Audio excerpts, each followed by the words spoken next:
Dahil nga Holy Week ngayon, buong araw lang din kaming nasa bahay kaya tara, samahan nyo din kaming mamalengke. Hey guys, it's Mrs. Castro back again with another mini vlog!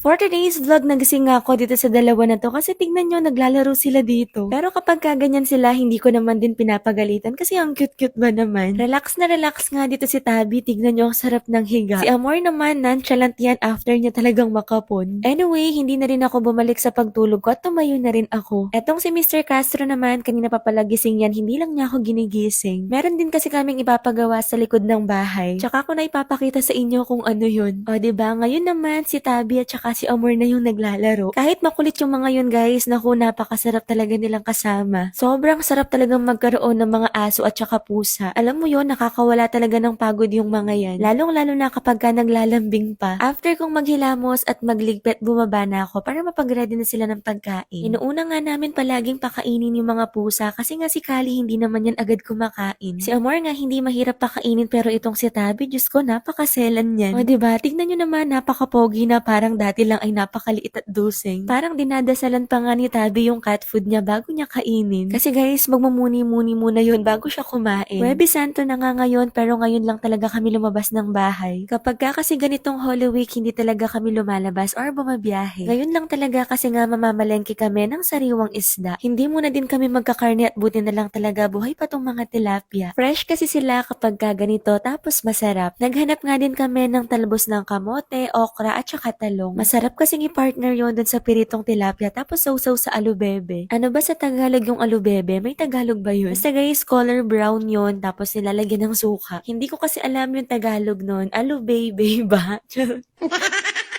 Anyways, comment nyo na lang kung ano bang Tagalog nun. Bumili nga din pala kami ng pinya dyan at pinili ko yung maasim. O baka sabihin nyo na naman, naglilihi ako ah. Kahapon kasi nung kumain ako ng siomay, Diyos ko, naglilihi daw, hindi pa pwedeng nag-crave lang.